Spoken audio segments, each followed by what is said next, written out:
हर थप्पड़ की अपनी कीमत होती है। रमन बार बार दरवाजे की तरफ देख रहा था। 2-3 बार तो बाहर होकर भी आ गया, लेकिन अभी तक मंजरी का कोई पता नहीं था। 2-3 बार फ़ोन उठाकर फ़ोन भी ट्राई कर लिए, पर मंजरी ने फ़ोन तक नहीं उठाया। 1-2 बार बड़ी उम्मीद के साथ रसोई में काम करती हुई अपनी पत्नी साक्षी की तरफ भी देखा, पर साक्षी ने ध्यान तक नहीं दिया।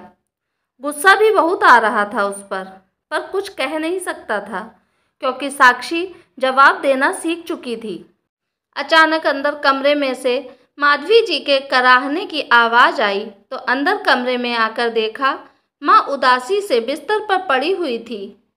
आंखों में से कुछ बूंदें आंसू की गिर चुकी थीं। बड़ी उदासी के साथ उन्होंने रमन की तरफ देखा, फिर उन्होंने दूसरी तरफ मुंह कर लिया। देखकर रमन सिर्फ इतना ही बोला, बस माँ, मंजरी अभी थोड़ी देर में आती ही होगी, आप परेशान ना हों। आखिर वापस मोबाइल उठाकर मंजरी को फ़ोन करने लगा। इतने में मोबाइल की रिंग दरवाजे पर ही महसूस हुई। बाहर जाकर देखा तो मंजरी आ चुकी थी। उसे देखते ही रमन बोला, मंजरी, तुम आज भी लेट आई हो? माँ कब से तुम्हारा इंतज़ार कर रही हैं। भैया जी, क्या बताएं, कितनी ही कोशिश कर लो पर ट्रैफिक के कारण लेट हो ही जाती हूँ। अच्छा, ठीक है, जाओ पहले माँ के पास जाओ। मंजरी अंदर कमरे में गई और दरवाज़ा हल्का सा लगा दिया। इधर रमन अभी भी गुस्से से अपनी पत्नी साक्षी की ओर घूर रहा था, पर साक्षी निरंतर वैसे ही काम किए जा रही थी जैसे कुछ हुआ ही ना हो।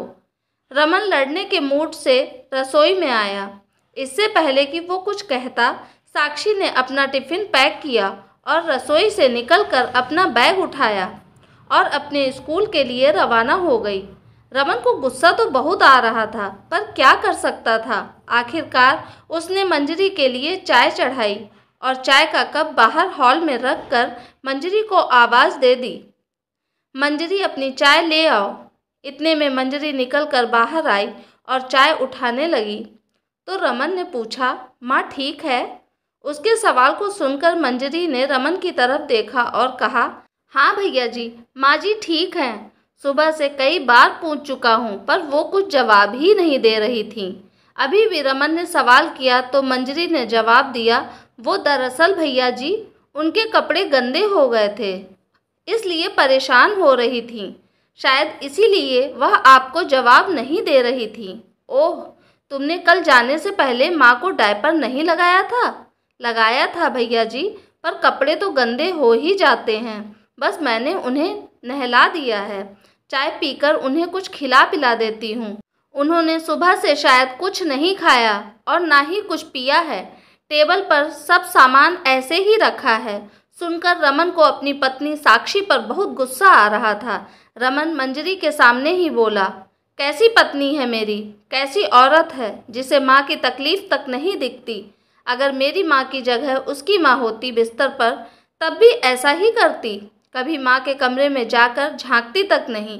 माँ सुबह से परेशान है, शर्म के मारे अपने बेटे को नहीं कह पा रही तो कम से कम बहू होने के नाते वही पूछ लेती, लेकिन नहीं। पता नहीं मन में क्या लेकर बैठी है। सचमुच भैया जी, आपको पता नहीं कि भाभी जी मन में क्या लेकर बैठी हैं? मंजरी के सवाल से रमन हतप्रभ रह गया। बस इतना ही कहा, तुम माँ का ख्याल रखो। रमन वहीं बैठ गया और मंजरी अपनी चाय लेकर अंदर माधवी जी के पास चली गई। बैठे बैठे ही अतीत के गलियारों में घूमने लगा। जब साक्षी उसकी दुल्हन बन इस घर में आई थी, घर में माँ माधवी जी, ननद वैष्णवी और रमन ही थे। साक्षी के आने के बाद सिर्फ 4 लोगों का छोटा सा परिवार। पर पता नहीं क्यों माधवी जी साक्षी से सीधे मुंह बात तक नहीं करती थी। वो हमेशा अपनी सास वाली टेक में ही रहती। उन्हें लगता कि कहीं उनके इकलौते बेटे को साक्षी छीन न ले। बस इसी कारण हर चीज़ में मीन मेख निकालना, उसमें 10 कमियां बताना उनकी आदत थी और इस चीज़ का फ़ायदा सबसे ज़्यादा वैष्णवी उठाती थी। उसे बड़ा मज़ा आता था अपनी माँ को भाभी के खिलाफ भड़काने में। रमन अपनी माँ के नज़दीक ज़्यादा था, इसलिए वो भी अपनी माँ पर ही ज़्यादा विश्वास करता था।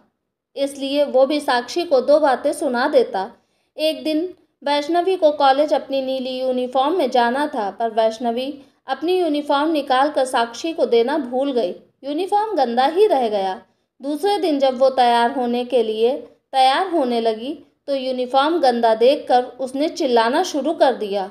माधवी जी ने देखा तो वैष्णवी की गलती ना देखकर उन्होंने साक्षी को चिल्लाना शुरू कर दिया। तो साक्षी ने भी कह दिया, माँ जी मेरी गलती क्या है? वैष्णवी ने मुझे ड्रेस दिया ही नहीं तो मैं धोती कैसे? बस इसी बात को माधवी जी ने पकड़ लिया और रमन के सामने रोना धोना शुरू कर दिया। यही सम्मान रह गया तेरी पत्नी की नज़र में मेरा। आज मुझे बातें सुना रही है, कल को घर से निकाल देगी, यही सिला मिलेगा मुझे तेरी परवरिश का। रमन ने भी आओ देखा ना ताओ सीधा एक थप्पड़ साक्षी के गाल पर जड़ दिया। साक्षी आंखों में आंसू भरकर अपने गाल सहलाती रह गई और दोनों माँ बेटी अपनी कुटिल मुस्कान के साथ अपने कमरे में चली गईं। साक्षी अंदर तक टूट चुकी थी, छोड़कर सब कुछ जाना चाहती थी पर जा नहीं पाई, क्योंकि माता पिता ने ये कहकर साथ ही नहीं दिया कि ये सब तो घर गृहस्थी में लगा ही रहता है। माधवी जी को जब ये पता चला कि इसके माता पिता इसका साथ नहीं देने वाले, तो उनके तानों की बौछार और भी तेज हो चुकी थी। वक्त यूं ही बीत रहा था। साक्षी माँ बनने वाली थी। 7वां महीना चल रहा था। उस दिन बहुत बारिश हो रही थी। रमन, माधवी जी और वैष्णवी सभी घर में थे। माधवी जी ने साक्षी को कॉफ़ी बनाकर लाने को कहा।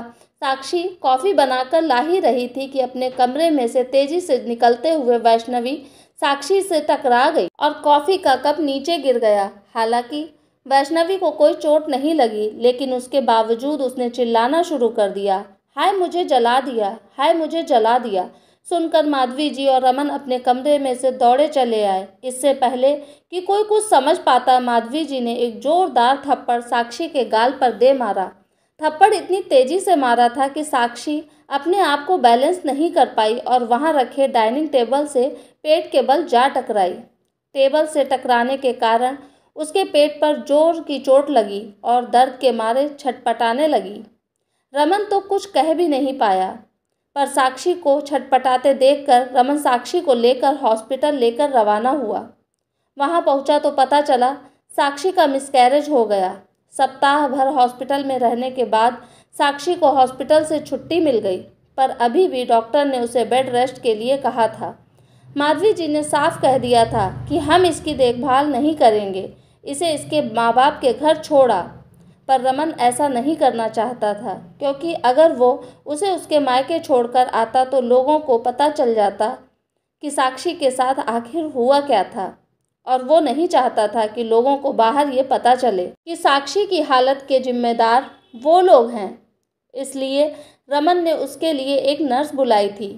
तब मंजरी पहली बार इस घर में आई थी। मंजरी को 20 दिन के लिए साक्षी की देखभाल के लिए रखा था।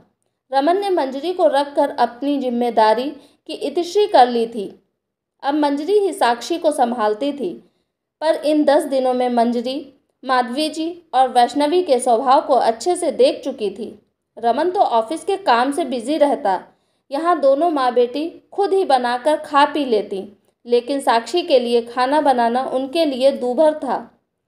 मंजरी जब तक घर पर नहीं आती तब तक साक्षी भूखी प्यासी बैठी रहती, लेकिन कोई पानी पूछने वाला नहीं था। मंजरी की गैर मौजूदगी में साक्षी को अगर वॉशरूम भी जाना होता तो दीवार के सहारे जैसे तैसे सहारा लेकर धीरे धीरे वॉशरूम जाती, पर उसकी परेशानी किसी को नज़र ना आती। खैर, धीरे धीरे साक्षी ठीक हो गई, पर सबसे पहले उसने स्कूल में नौकरी ज्वाइन कर ली।